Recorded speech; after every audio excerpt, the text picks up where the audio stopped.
हो गया।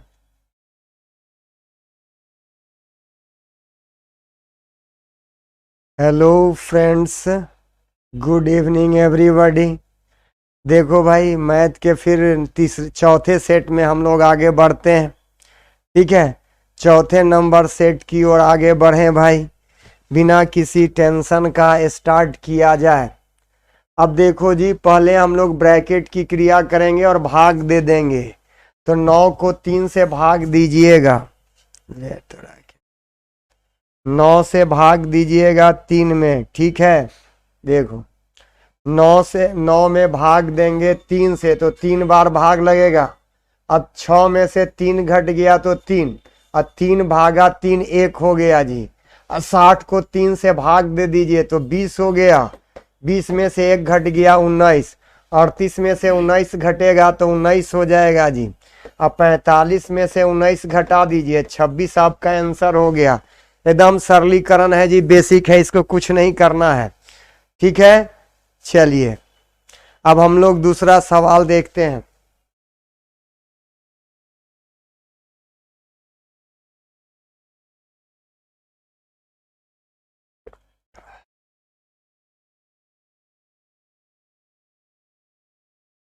चलो ठीक है, देखो भाई अब हम लोग दूसरा सवाल देखते हैं।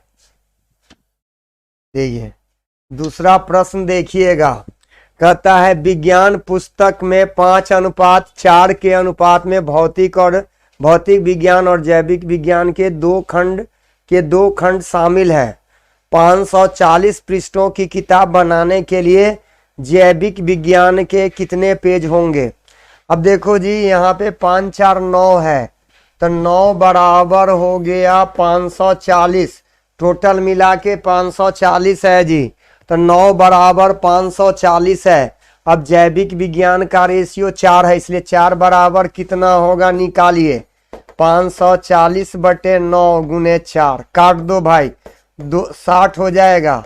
60 को 4 से गुना कर दीजिए, 240 इसका आंसर हो जाएगा। इसका आंसर कितना होगा रे भाई? 240 हो जाएगा। इसका आंसर कितना दीजिएगा? 240 नहीं, टोटल 9 है जी, तो 9 बराबर 540 है, इसलिए 1 बराबर 60। अब इस बायोलॉजी का 4 है जी, तो 4 कितना होगा? Welcome to my best friend, yes I appreciate you. देखो अगला सवाल है जी, देखो एकदम सिंपल क्वेश्चन, इसमें ज्यादा दम नहीं है। अब देखिए, अब सवाल कहता है कि एक आयत की आयाम माने डायमेंशन, लंबाई चौड़ाई को ही आयाम कहते हैं जी, लंबाई चौड़ाई को आयाम कहेंगे। अब कहता है आयाम 4 सेंटीमीटर और 5 सेंटीमीटर है, जिसे मोड़कर एक समबाहु त्रिभुज बनाया गया है। तो समबाहु त्रिभुज का क्षेत्रफल निकालना है। तो जब मोड़कर बनाएंगे तो परिमिति बराबर होगा। ठीक है, जब किसी आकृति को मोड़कर बनाइएगा तो उसका परिमिति क्या होगा? बराबर होगा। तो आयत का परिमिति बराबर समबाहु त्रिभुज का परिमिति हो जाएगा। तो आयत की परिमिति निकालिएगा तो 2 गुने लंबाई प्लस चौड़ाई, और समबाहु त्रिभुज का परिमिति हो गया 3a, 3 गुने भुजा। आयत की परिमिति हो जाएगा जी 2 गुने लंबाई प्लस चौड़ाई, और समबाहु त्रिभुज का परिमिति हो गया 3 गुने भुजा। अब देखो इसको हल करना, तो 3a बराबर हो गया 9 दूना 18, कट जाएगा तो 6, a बराबर 6 है जी। अब समबाहु त्रिभुज का क्षेत्रफल निकालना है। तो समबाहु त्रिभुज का क्षेत्रफल होता है जी √3/4 भुजा स्क्वायर। तो √3/4, अब भुजा 6 है जी, तो 6 गुने 6 कर दीजिए, तो 36 को 4 से काटेंगे तो 9 हो जाएगा। 9√3 वर्ग सेंटीमीटर इसका क्षेत्रफल हो गया। इसका क्षेत्रफल कितना होगा रे भाई? 9√3। एक क्लास टाइम है क्या? हाँ जी, यही क्लास टाइम है मेरा, यस यही क्लास टाइम है ये। ठीक है, आयत की परिमिति बराबर समबाहु त्रिभुज का परिमिति होगा। आयत की परिमिति, देखिए आयत की परिमिति बराबर हो गया समबाहु त्रिभुज की परिमिति। तो आयत की परिमिति हो गया 2 × l + b, और समबाहु त्रिभुज का परिमिति 3 गुने भुजा। अब इसको हल करिए, भुजा 6 हो गया, समबाहु त्रिभुज का क्षेत्रफल निकाल लीजिए। तो √3/4 भुजा स्क्वायर होता है जी। अगला प्रश्न देख लो, कहता है एक व्यापारी के पास 50 केजी चीनी है, जिसमें से कुछ भाग 8% लाभ पर बेचता है और शेष 18% लाभ पर बेचता है। कुछ को 8%, शेष को 18%। तो जब वस्तु को 2 भाग में बांटकर बेचे तो प्रतिशत लाभ हानि का अंतर लेकर मिश्रण के नियम का प्रयोग करिएगा तो वस्तु के मात्रा का रेशियो प्राप्त हो जाएगा। तो देखो भाई, पहला है, देखिए पहला है उसको 8% लाभ पर बेचता है, जो दूसरा है उसको 18% लाभ पर बेचता है। टोटल पे 14% लाभ है। इसको घटाओ तो 6, इसको घटाएंगे तो 4। रेशियो क्या हो गया? 2:3 का रेशियो हो जाएगा जी। 18% लाभ माने दूसरा वाला पूछ रहा है, तो दूसरा पूछ रहा है तो 3 और टोटल 5 हो गया जी। गुने 50 कर दीजिए तो 10, तो 10 तिया 30, 30 केजी इसका आंसर हो जाएगा। 18% लाभ पर कितना बेचेगा जी? 30 केजी बेचेगा। यस यस, लाइव इसका कमेंट नहीं बढ़ रहा है लगता है।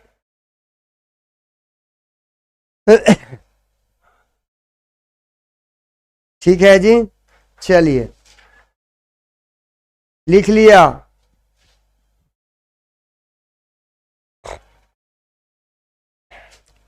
लिख लिया रे भाई, 30 आ जाएगा। हाँ जी, 30 केजी इसका आंसर हो गया। एकदम सही है रे भाई। अब कमेंट्स ठीक है, लिख लो इसको जल्दी से।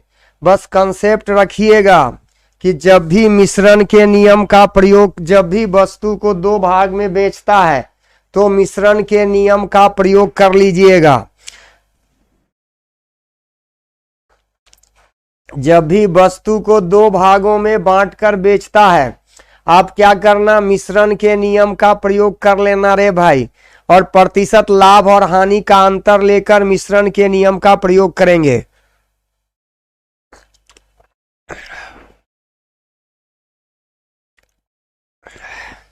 लिख लिया?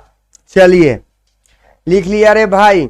अब हम लोग दूसरा सवाल देखते हैं। अगला प्रश्न देखिए, कहता है दादाजी और पोती की आयु का अनुपात 9:1 है तथा आयु का योग एक पूर्ण वर्ग है, ठीक है, तथा उनकी आयु का अंतर 11 का गुणज है जी। तो उनकी आयु ज्ञात कीजिए। अब देखो भाई, पूर्ण वर्ग है, इसको प्रोसेस से मत बनाने का, ऑप्शन से ही चेक कर लेना। अब देखो पूर्ण वर्ग है तो इसको जोड़ते हैं तो 110 पूर्ण वर्ग नहीं है भाई। इसको जोड़ते हैं तो 120 पूर्ण वर्ग नहीं है।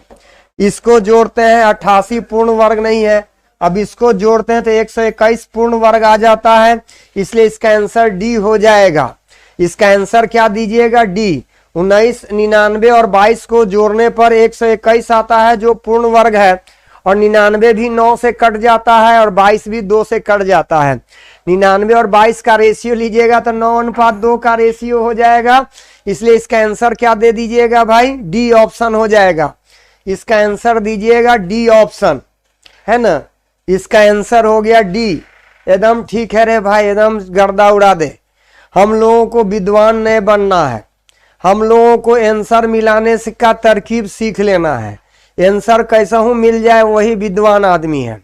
जो आंसर मिला दे रेलवे बोर्ड में वही सबसे विद्वान आदमी है। तो आप आंसर मिलाने का तरकीब सोचना, आंसर मिलाने का तरकीब सोच लो। आंसर मिलाने का तरकीब सोच लिए तो सबसे अच्छा आप ही है। अब देखो 9 और 2, 9:2 है तो 9 से कटेगा, तो 9 से कटने वाला ई है, लेकिन 2 से तो कट रहा है, लेकिन पूर्ण वर्ग नहीं है। 9 से नहीं कट रहा है, 9 से नहीं कट रहा है। ये देखिए भाई, 9 से ये कट रहा है, लेकिन ये कट रहा है 8 आ रहा है। ये तो 9:9 आ रहा है, पूर्ण वर्ग नहीं है भाई। तो डी ही एक ऐसा ऑप्शन है जो इसको संतुष्ट कर रहा है। इसलिए इसका आंसर क्या दीजिएगा? डी ऑप्शन दीजिएगा। ठीक है, चलो रे भाई। अगला प्रश्न है, कहता है कि प्रवणता -4 और y पर प्रतिच्छेद 2 होने पर वाली रेखा का समीकरण निकालिए। अब देखो जी, कोई भी सरल रेखा का अगर आप समीकरण निकालते हैं, ठीक है, सरल रेखा का समीकरण निकालते हैं तो क्या होता है y बराबर mx प्लस सी। ये फॉर्मूला याद रखना, किसी भी सरल रेखा का समीकरण होता है y बराबर mx प्लस सी। वो m बराबर क्या है जी, स्लोप है, m बराबर स्लोप है, c बराबर है y एक्सिस पर बनाया गया अंतःखंड, y एक्सिस पर बनाया गया अंतःखंड। चलो भाई यही हमको सवाल में दिया हुआ है। y m के जगह पे -4 है जी, तो -4x, और c के जगह पे 2 है। अब यही आपका समीकरण बन गया। अब इसको इधर ले आना, तो y प्लस 4x बराबर 2 हो जाएगा। 2 से भाग दे देना, ठीक है, तो 2 से भाग देंगे तो y बटे 2 प्लस 2x बराबर 1। ये समीकरण हो गया। आंसर कौन हो जाएगा, बी आंसर हो गया जी। इसका आंसर क्या दीजिएगा, बी दीजिएगा।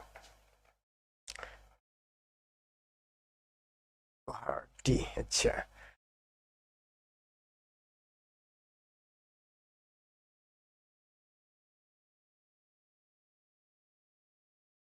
लिख लिया भाई। हाँ जी, हाँ जी। देखो, जब भी किसी सरल रेखा द्वारा एक्सिस के साथ अगर त्रिभुज बना, एक्सिस पे काटता है, वाई एक्सिस पे काटता है और उसका स्लोप दिया हुआ है, तब इस तरह से बनाइएगा। हाँ जी, प्लेटफॉर्म वाले ही आर के सिंह हूं मैं। पहले प्लेटफॉर्म में पढ़ाते थे, अब आज से एप्लीकेशन में आ गए हैं। झा जी के साथ जुड़ गए हम और झा जी। मस्त है, ठीक है।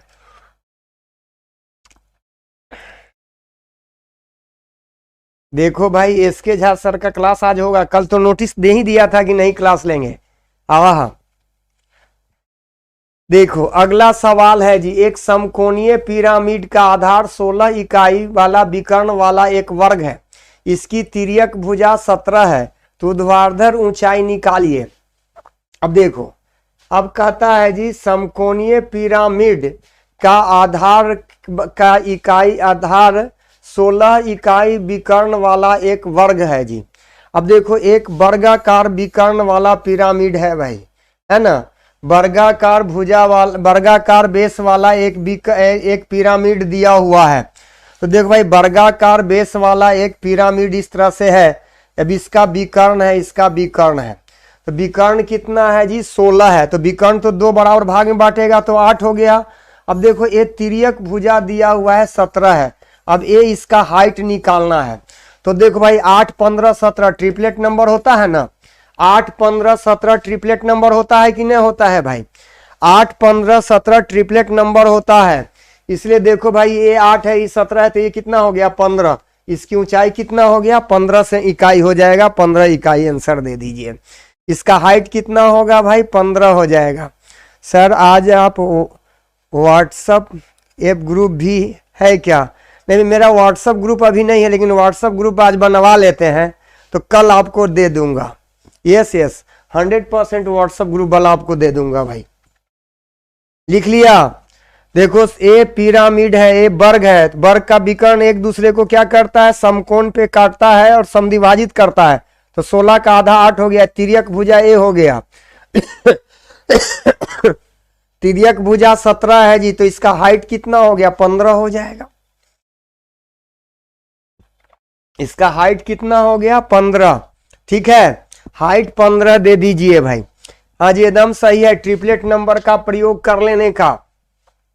अब कहता है 150 मीटर ऊंची इमारत ए के शीर्ष से इमारत बी के शीर्ष पर उन्नयन कोण 45 डिग्री बनता है, और इमारत बी के तल पर 30 डिग्री का उन्नयन कोण बनता है। ठीक है,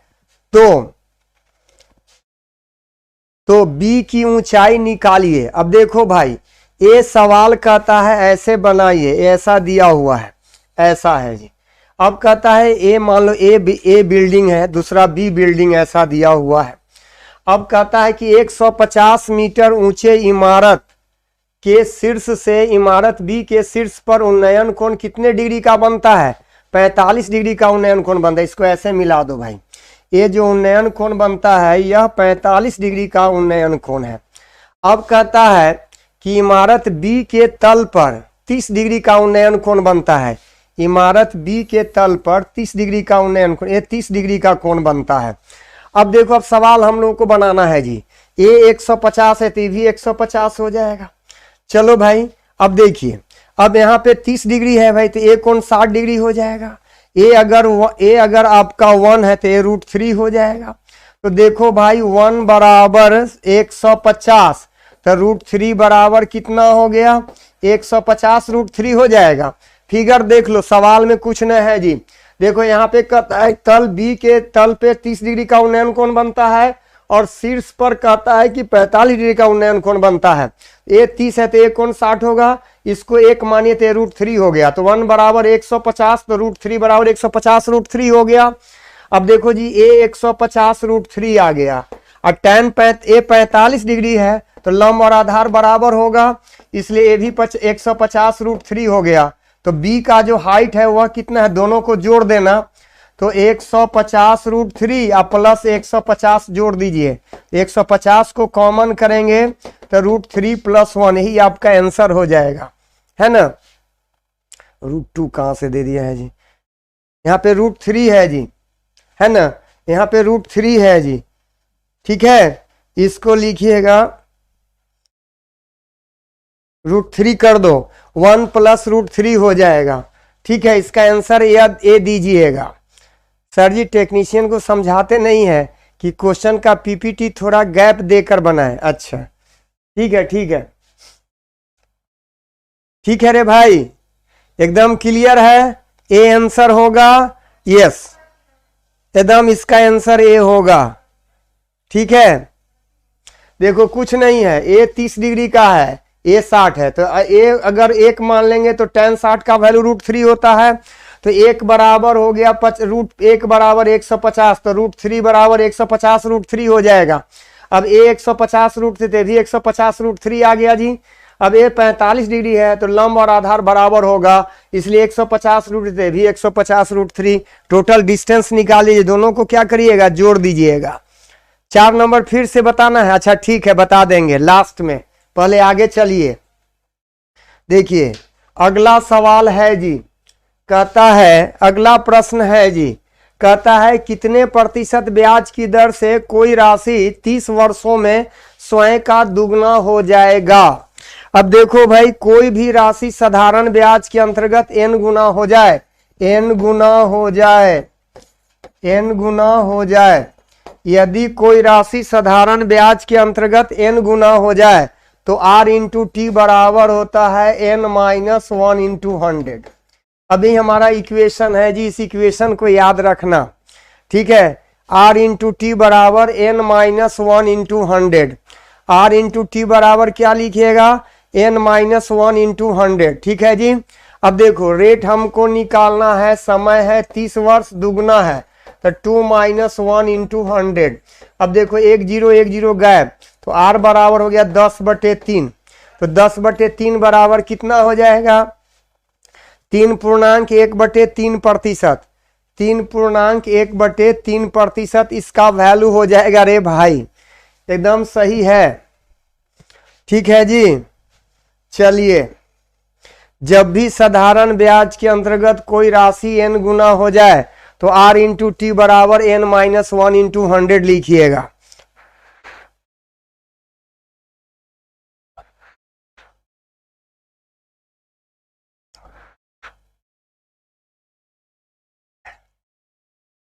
एडवांस में डेली कर दीजिए। हाँ जी, एडवांस में डेली कर दिया हूं भाई, एडवांस में डेली कर दिया हूं आपके कहने से पहले। ठीक है रे भाई। चलो 10 नंबर सवाल देख लो। कहता है कि 2 बर्तन ए और बी में चीनी और पानी का मिश्रण का अनुपात 4:5, 3:2 है। आधी चीनी और आधा पानी का नया मिश्रण प्राप्त करने के लिए दोनों मिश्रणों को किस अनुपात में मिलाया जाए। देखो एक चीज हमेशा ध्यान रखना कि जब भी रेशियो निकालना हो, चाहे वस्तु का मूल्य दिया हुआ हो या उसका सांद्रता दिया हुआ, कंसंट्रेशन दिया हुआ हो, भाग दिया हुआ, अनुपात दिया हुआ हो, तो मिश्रण के नियम का प्रयोग करिएगा। और किसी एक तरल के भाग का अंतर लेकर मिश्रण के नियम का प्रयोग करेंगे। किसी एक तरल के भाग का अंतर ले लीजिए। तो देखो जी, ए वाला में चीनी का भाग है 4/9 और बी वाला में है जी 3/5। और जो मिश्रण बनता है उसमें आधा चीनी आधा पानी होना चाहिए, तो हाफ है, तो इसका हर का एलसीएम ले लो। तो 9 2 5 का एलसीएम हो गया 90, 90 से गुना कर दीजिए तो 10 चौक 40, 45, ए हो गया 18 तिहाई 54। अब घटाओ इसको, तो 45 और 40 का अंतर 5 हो गया, इसको घटाइएगा तो कितना हो गया 9।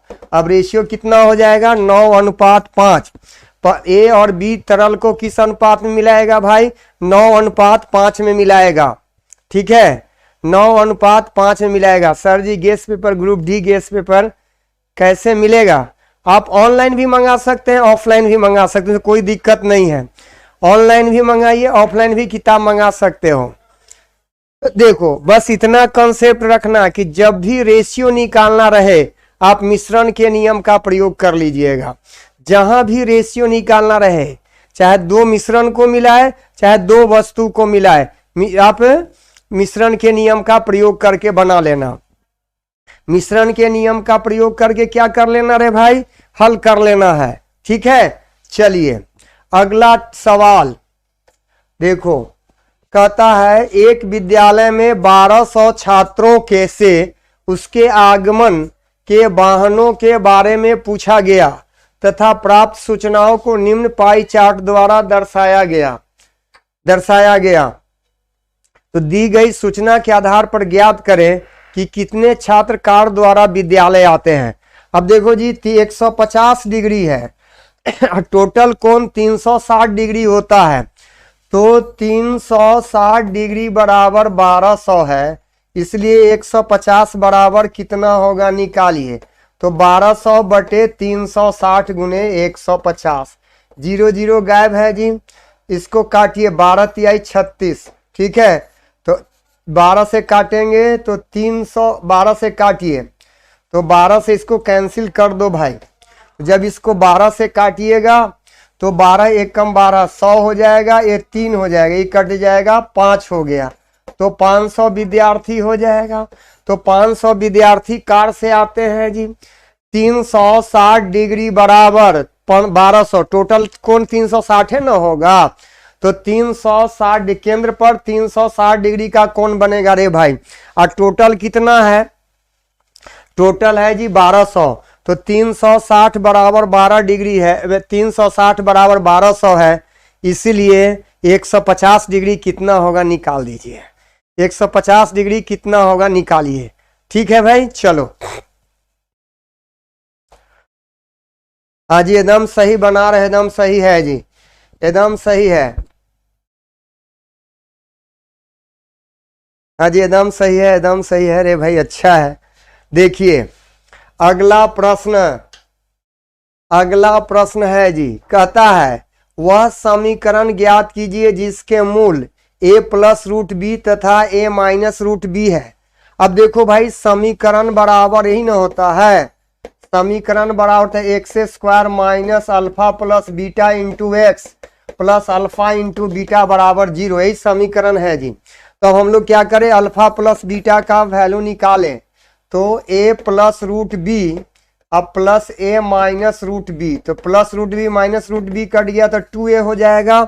अल्फा इंटू बीटा बराबर है a+√b गुने a-√b, तब इसको गुना करिए तो a² माइनस b हो जाएगा। अब इसलिए समीकरण बराबर लिखेंगे x² plus 2x² minus 2x, alpha into beta के जगह पे कितना है जी 2a है, तो 2ax अब प्लस हो जाएगा a² माइनस b बराबर 0। अब समीकरण यही हो गया जी, x² minus 2ax plus a² minus b।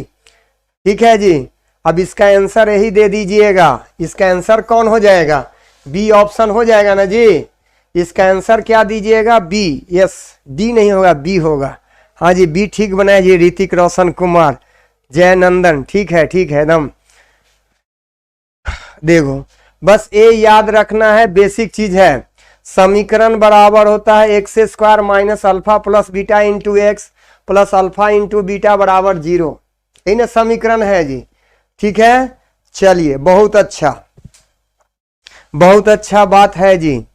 देखो अगला सवाल है, कहता है कोई रकम साधारण ब्याज में 2 वर्षों में 2240 रुपया बनती है, 5 वर्षों में 2600 रुपये बनता है, तो वह रकम कितना है? अब देखो जी, 2 वर्ष में 2240 है और 5 वर्ष में 2600 है, तो कितना रुपया बढ़ गया? तो 360 रुपया बढ़ गया। और समय बढ़ गया, 2 वर्ष से 5 वर्ष हो गया, 2 वर्ष से 5 वर्ष मैंने 3 वर्ष बढ़ गया, तो 3 से भाग दे दीजिए। तो 1 साल में 120 रुपया बढ़ जाता है, तो 2 साल में कितना बढ़ जाएगा? तो 2 मैंने 1 वर्ष का ब्याज हो गया, एक जितना बढ़ेगा वही ना एसआई हो गया। 1 वर्ष का एसआई हो गया, 1 वर्ष का एसआई बराबर कितना हो गया जी? 1 वर्ष का एसआई बराबर हो गया 120 रुपया। और 2 वर्ष का मिश्रधन है, तो 2 वर्ष का इंटरेस्ट घटा दो, तो 2 गुने 120 कर दीजिए, तो 240 घट जाएगा, तो 2000 रुपया हो गया। मूलधन कितना हो गया भाई? 2000 हो जाएगा। वह राशि कितना है? मूलधन कितना है जी? 2000 है। मूलधन कितना हो गया? 2000 हो जाएगा, ठीक है। मूलधन हो गया 2000। एकदम ठीक है रे भाई, एकदम ठीक है। फटाफट बना ले, सब लोग फास्ट बना रहा है, बहुत अच्छा। देखो बस इतना ध्यान रखना है कि हम लोगों को सीखना है ना, सीखना है और फास्ट बनाना है। कोई जरूरी नहीं है कि आप हम ही फास्ट में, आप भी फास्ट बना सकते हैं, आप हमसे ज्यादा हो सकता है कोई सवाल आपका अप्रोच हमसे भी अच्छा हो जाए। तो हम लोग क्या करते हैं? गाइड करते हैं। तो आपको सीखना आपको है, पढ़ना आपको है, करना आपको है रे भाई। अब हम लोग क्या किए कि 2 वर्ष से 5 वर्ष हो गए, मतलब 3 वर्ष बढ़ गया तो ब्याज बढ़ गया 360। 1 साल में 120 रुपया बढ़ रहा है, तो 2 साल में 240 रुपया बढ़ेगा। अब 240 रुपया डायरेक्ट इसमें से घटा देते, हमारा आंसर 2000 रुपया हो जाता। अब डायरेक्ट इस तरह से बनाने का प्रयास करिएगा, तब आप सवाल का धुआं उड़ा दीजिएगा, धुआं उड़ जाएगा, है ना। अब इस तरह से बनाएंगे तो सवाल का क्या होगा भाई? धुआं उड़ जाएगा। देखिए अब है जी अगला सवाल। देखो कहता है कि यदि एक बाल्टी 80% भरी होती है तो उसमें 2 लीटर पानी ज्यादा होता है, बजाय कि 66.2/3 से भरी होती है। अब देखो जी, तो 66.2/3 है और यह 80% है, दोनों का डिफरेंस कितना हो गया? 13.1/3% का डिफरेंस है जी। तो 13.1/3 माने 40/3% बराबर 2 लीटर है, इसलिए 100% कितना होगा? निकालिए। तो 2 गुने 3/40 गुने 100, काट दो रे भाई, एक कट जाएगा, 20 हो गया, 20 पचे 100, 5 तिहाई 15, 15 लीटर आंसर हो जाएगा। इसका आंसर कितना हो गया जी? 15 लीटर हो जाएगा। मंजनू कश्यप, लव यू सर, अरे वाह। हाँ जी 15 लीटर आएगा, एकदम ठीक है रे भाई। इसका आंसर कितना दीजिएगा? 15 लीटर आ जाएगा, बहुत अच्छा। इसका आंसर कितना है? 15 लीटर है जी, ठीक है भाई, कोई दिक्कत नहीं ना। देखो 80% के बजाय 66.2/3% है, तो दोनों का डिफरेंस ले लीजिए, तो दोनों का डिफरेंस हो गया 13.1/3%, तो 2 लीटर कम आता है। तो 13.1/3 माने 40/3% बराबर 2 लीटर है, इसलिए 1 बराबर कितना होगा? 100 बराबर निकाल दीजिए, आंसर आ जाएगा। हाँ जी 15 लीटर, 15 लीटर, बहुत अच्छा। 15 लीटर आंसर आ जाएगा। चल रे भाई, बहुत अच्छी बातें हैं। अब देखिए अगला सवाल है जी, कहता है एक बंटन का मानक विचलन 9 है। अब ये सवाल तो बताने का जरूरत नहीं है। ये सवाल इतना बार आपको बताए हैं कि इसको बताने की कोई आवश्यकता नहीं है।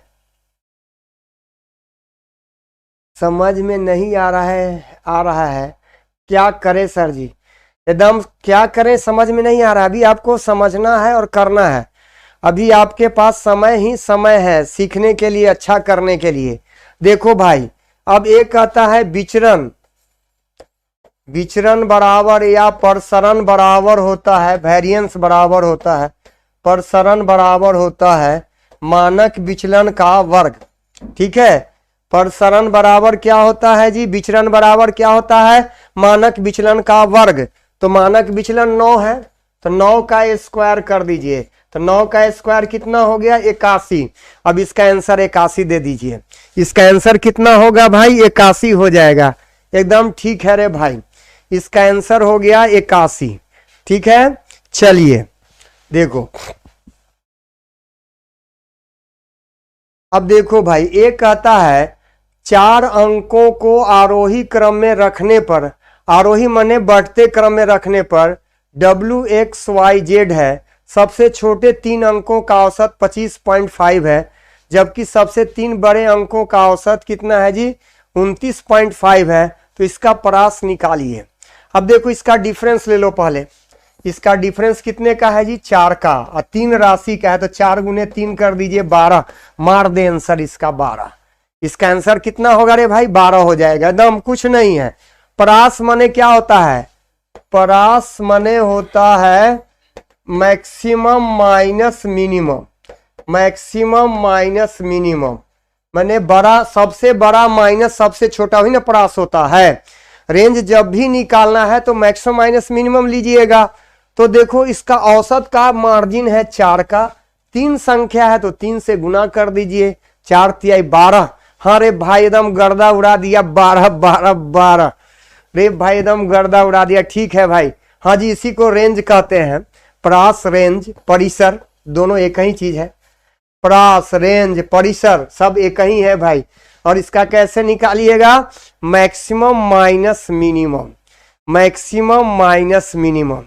ठीक है, ठीक है, मैक्सिमम माइनस मिनिमम, कोई दिक्कत नहीं न रे। देख लो अगला सवाल कहता है, कहता है 3 संख्याओं का औसत 28 है। ठीक है, 3 संख्याओं का औसत 28 है, यदि सबसे छोटी संख्या में 2 जोड़ दिया जाए। देखो भाई सवाल बनाना है थोड़ा सा, x plus y plus z बराबर 28 गुने 3 कर दीजिए तो 84 हो जाएगा। अब कहता है कि बड़ी छोटी संख्या में से 2 घटा जोड़ दिया जाए तो x प्लस 2, और बड़ी संख्या में से 5 घटा दिया जाए तो 5 घटा देते हैं, तो जो मध्य का अंक समांतर माध्य हो जाता है, तो मध्य का अंक y है जी, तो इतना बटे 2 कर दें तो बराबर y हो जाएगा। अब इसको हल कर लेना, तो देखो भाई इसको लिख सकते हैं x प्लस जेड अब -3 बराबर 2y। अब देखो तो x प्लस जेड बराबर हो गया 2y प्लस 3।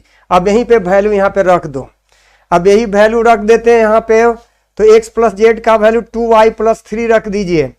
लिख लो इसको, जल्दी से एक पेज ले लेते हैं जी, इसको लिख लो, एक पेज लेना पड़ेगा। स्टैटिक जीके में 3 नंबर सेट नहीं हुआ है, छूट गया है, एक दिन नहीं आए थे। देखो भाई अब हम लोग क्या करते हैं, इसी पे लिख दे रहा हूं। तो x प्लस जेड का वैल्यू रखिएगा समीकरण 1 में, तो 2y प्लस 3 प्लस y बराबर 84 है जी, तो 3y बराबर 81 हो गया, तो y बराबर 27 हो जाएगा। अब देखो जी y का वैल्यू 27 है, तो 27 3 दूना 54 और 3 57, x प्लस जेड बराबर 57 हो गया।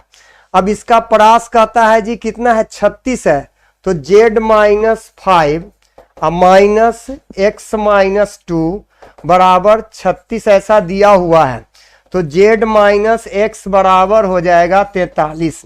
अब समीकरण 1 और 2 को जोड़ दो भाई, तो x कट जाएगा, तो 2z बराबर हो गया 100, तो z बराबर कितना हो जाएगा 50। इसका आंसर क्या दीजिएगा 50 हो जाएगा।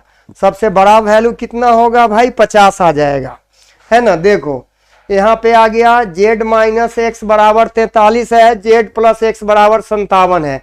अब दोनों को जोड़ दीजिए तो x कट जाएगा, अब 2z बराबर 100 हो गया तो z बराबर कितना लिखिएगा 50। ठीक है, चलो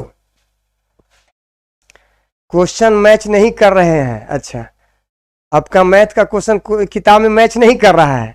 अच्छा अच्छा अच्छा अच्छा,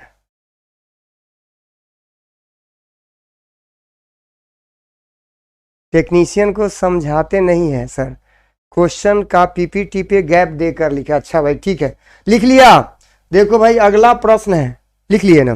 देखो अगला प्रश्न है जी, कहता है कि एक ठोस सिलेंडर जिसके आधार की त्रिज्या 6 सेंटीमीटर ऊंचाई 9 सेंटीमीटर है को पिघलाकर एक गोला बनाया जाए तो गोला की त्रिज्या क्या होगा। तो देखो जी, बेलन का आयतन होता है पाई आर स्क्वायर एच, तो त्रिज्या है जी 6 का स्क्वायर गुने 9, इसका हो गया 4/3 पाई आर क्यू। अब देखो भाई पाई से पाई कट जाएगा, 4 से काटिए तो 36 है तो 9 हो जाएगा जी, 4 कट गया। अब ये हो गया आर क्यू बराबर हो गया 81 गुने 3 तो 243 हो जाएगा जी। तो 243 को लिख सकते हो, आर क्यू बराबर हो गया 27 गुने 9। तब देखो भाई आर बराबर हो जाएगा 3 क्यूब रूट 9, इसका वैल्यू क्या हो गया 3 क्यूब रूट 9, इसका आंसर दे दीजिएगा। इसका आंसर कितना होगा भाई 3 क्यूब रूट 9 हो जाएगा। प्रणाम मत कर रहे भाई, राम वीडियो हब, कहाँ का तुम हब है। ठीक है, तो आर बराबर हो गया 3 क्यूब रूट 9 आ जाएगा भाई। चलिए देखो एकदम हम अपने टाइम पर ही है ना। देखो इसके पहले सवाल को फिर से हम समझा देते हैं, घबराइएगा नहीं, कोई ज्यादा टेंशन लेना नहीं है। देखो रे अगला सवाल देखिए, कहता है कि tan power 4 theta plus tan square theta बराबर 11 है तो sec power 4 theta minus sec square theta का वैल्यू कितना होगा। अब देखो सेक स्क्वायर थीटा को कॉमन कर लेना तो ये हो जाएगा सेक स्क्वायर थीटा माइनस 1। अब देखो जी सेक स्क्वायर थीटा बराबर तो 1 प्लस tan स्क्वायर थीटा, इसका होता है जी सेक स्क्वायर थीटा माइनस 1 बराबर tan स्क्वायर थीटा होता है। अब इसको गुना कर लीजिए, इतना बराबर 11, इतना बराबर हमको निकालना है। ठीक है, तो देखो भाई इसको लिखते हैं tan स्क्वायर थीटा और प्लस tan पावर 4 थीटा, इसका वैल्यू कितना है जी 11, इसलिए आंसर क्या हो जाएगा 11 हो जाएगा, सेम हो जाएगा। इसका आंसर क्या हो गया सेम हो जाएगा, 11 हो जाएगा। यस ठीक है 11 हो जाएगा एकदम। हमने क्या किया, इसी को tan में बदल दिए, जो रिलेशन दिया है उसी को tan में बदल देते हैं और उसके बाद बना लेते हैं, है ना। लिख लिया, चलो रे भाई देखिए अगला प्रश्न है। देखो अब कहता है त्रिभुज ABC में AB और AC पर D और E क्रमशः ऐसे बिंदु हैं। देखिए अब ये सवाल इस तरह से दिया हुआ है, त्रिभुज ABC में देखिए, त्रिभुज ABC में AB और AC पर क्रमशः D और E बिंदु है जी। D और E बिंदु इस तरह से दिया है जिसमें DE BC के समानांतर है। AD बराबर 2 सेंटीमीटर, A 3 सेंटीमीटर है। तो कहता है एरिया ऑफ ट्रायंगल ADE बटे एरिया ऑफ ट्रायंगल ABC। अब देखो त्रिभुज ADE समरूप है जी त्रिभुज ABC। जब समानांतर हो जाएगा तो समरूप त्रिभुज बनाएगा, जब समानांतर हो जाएगा तो समरूप त्रिभुज हो जाएगा भाई, है ना। तो देखो अब इसका है 2 है, टोटल हो गया 5, तो 2/5 का होल स्क्वायर कर दीजिए, तो 2/5 का स्क्वायर कितना हो गया 4/25। अब इसका आंसर क्या दीजिएगा C। समरूप त्रिभुज के क्षेत्रफल का अनुपात संगत भुजाओं के अनुपात के वर्ग के बराबर होता है। समरूप त्रिभुज के क्षेत्रफल का अनुपात संगत भुजाओं के अनुपात के वर्ग के बराबर होता है। ठीक है, समरूप त्रिभुज के क्षेत्रफल का अनुपात संगत भुजाओं के अनुपात के वर्ग के बराबर होता है जी। ठीक है भाई, चलिए आज इतना रहने देते हैं। ओके, थैंक यू भाई। ठीक है, thank you, have a nice day, फिर मिलते हैं कल। ओके चलो भाई।